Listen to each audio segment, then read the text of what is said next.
You know it as NutraSweet. It's in just about everything. Soft drinks, iced tea, hot chocolate, tabletop sweetener, chewing gum, cereal, pudding, ice cream, cookies, even breath mints and children's vitamins. Odds are, aspartame is part of your diet. But should it be?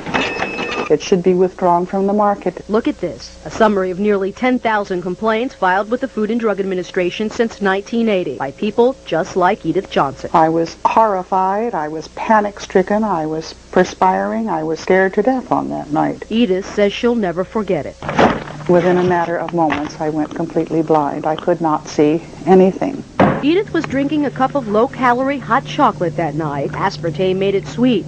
And Johnson says aspartame made her sick. All of a sudden, I couldn't see. My eyes went out of focus, and it was like my vision became quite blurred. And you think it's because of aspartame? I think it's very deliberately because of aspartame, yes. It was terrifying. Kate Randall thought she was going crazy. I started popping in my hands and twitching in my feet, my legs, my knees, my upper legs, and shoulders and arms, and everywhere. Like millions of Americans, Kate Randall was a Diet Coke drinker. A big one. 9 Diet Cokes a day. For how long? 5 years. Every day. Every day. Kate developed a twitch in her eye. And then my chin, this part of my neck, and right up by my temples started to twitch. Kate Randall went to several doctors, but their tests were negative. The doctors told me that it was just a glitch in my system. My first reaction was, well, it's a glitch in my system that I'm not willing to live with.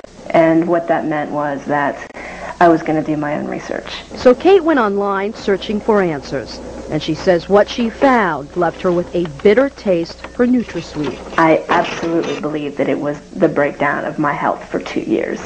Kate Randall isn't the only one who believes NutraSweet is dangerous. Dozens of web pages warn against the ill effects of aspartame. One of them is supported by this man, Dr. H.J. Roberts, a private physician and author of several articles and books on aspartame. Somebody has got to put this out and say, be careful. Roberts calls aspartame an ignored epidemic. The internist says he's treated patients who suffered severe side effects from America's favorite artificial sweetener. The bottom line is that I have over 1,300 in my own database that people have had terrible reactions to products containing aspartame. Dr. Olney, do you think that aspartame should be on the market today? No. Why not? Because it hasn't been demonstrated to be safe. Dr. John Olney is a researcher at Washington University in St. Louis. I fed aspartame to infant mice and found that it produced the same kind of brain damage that monosodium glutamate causes. Dr. Olney started studying the effects of aspartame in 1970. He says he was alarmed when the rodents developed brain tumors. It indicates that if there's an adverse effect, a serious adverse effect in the animals, and if that adverse effect is absolutely proven in the animal research, then it should not be approved for human use. Dr. Olney took his findings to the Food and Drug Administration as Seril, the company that developed aspartame, pushed to get the new sweetener to market. The FDA looked at the research and in 1975 put aspartame's approval on hold. It set up an independent panel of doctors to study aspartame. In 1980, that public board of inquiry unanimously ruled aspartame should not go on the market. We had a major responsibility to evaluate. Dr. Vernon Young from MIT is the only surviving member of the board of inquiry.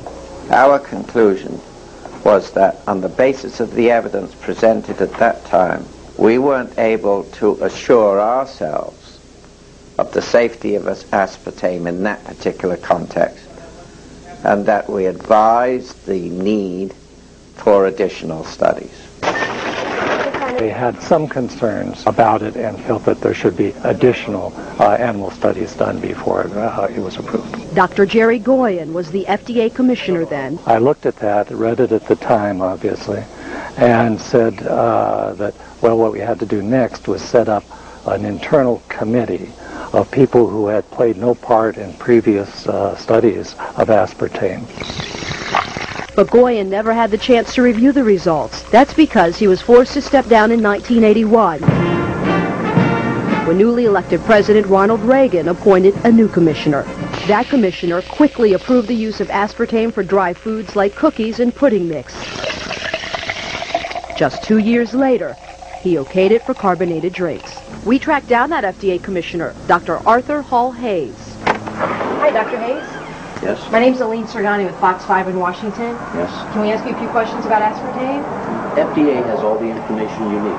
Yes, but sir, you were the FDA commissioner when aspartame was approved.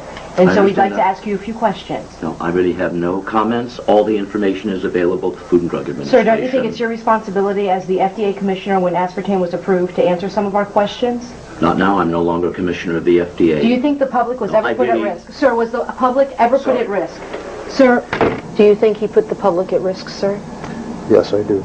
Senator Howard Metzenbaum has his own concerns. I can say that I was dissatisfied with the manner in which aspartame was approved. So Senator Metzenbaum requested a review of the FDA's approval process. I have a kind of recollection of it that sort of left a bad taste in my mouth. And it wasn't from aspartame. To understand the senator's concerns, you have to realize what this little blue packet is really worth. Searle sells millions of dollars of aspartame each year. It's used in nearly 6,000 products, including Diet Coke.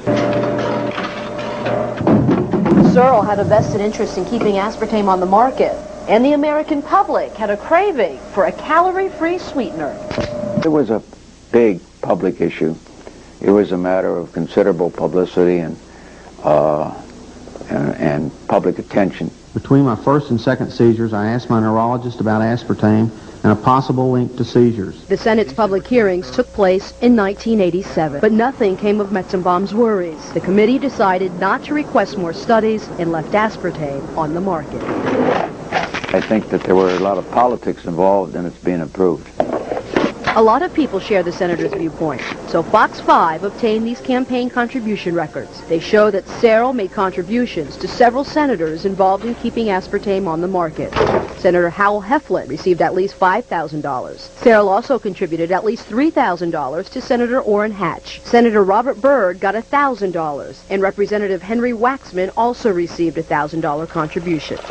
And that's not all. We also learned that several federal officials were investigated for possible ties to Searle. I think the chairman of the FDA wound up in having some sort of economic relationship beneficial to himself with Searle Manufacturing, who at that time owned the rights to aspartame. The issue is really not an issue of science, it's an issue of politics. The Monsanto webpage links sites belonging to the American Diabetes Association and the Multiple Sclerosis Foundation. Both organizations have published articles supporting NutraSweet. Monsanto does not mention its large contributions to both nonprofit groups. Not enough is known about NutraSweet. Edith Johnson just wants the FDA to order more studies. So do the hundreds of people who continue to file complaints. So many, the Department of Health and Human Services has identified 91 symptoms by complainants attributed to aspartame use. The #1 reported symptom is headaches. Some of the other most reported symptoms are dizziness, mood changes, nausea, and stomach pain. Absolutely, I think the FDA should revisit this issue. But for now, the FDA has no plans to revisit the issue. The agency wouldn't even designate someone to speak with us on camera. But FDA officials did recently speak with members of the Aspartame Consumer Safety Network. James Turner and Mary Stoddard say they've been trying for years to convince the FDA that aspartame should be taken off the market, but their most recent attempt failed. They barely acknowledge the possibility that some people may be harmed. Their basic position is that in everything they've looked at, all the data has come in, and there's nothing, zero, that suggests to them that there's any problem. The Food and Drug Administration maintains aspartame is safe, but that's no comfort for Edith Johnson. You are talking with a very angry lady. I am furious today. They had no right to market it. My message to people is drink water. You don't need aspartame in your life. It's everywhere. Try walking down one aisle in the grocery store without finding aspartame in something. Is it safe? Should it have ever been approved? That all depends on who you ask. What would you like to tell people about aspartame?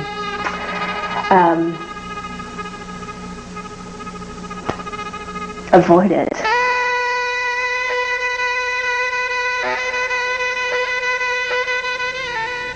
FDA representatives would not speak to us on camera, but they did send us this statement. In it, the agency stands behind its decision. The statement then goes on to say the FDA remains ready to act if it receives what it considers to be credible scientific evidence. But until then, NutraSweet will remain on the shelves of your grocery store. Reporting live, Aline Sergani. Now back to you, Tracy. Well, very interesting report there, Aline. Thank you.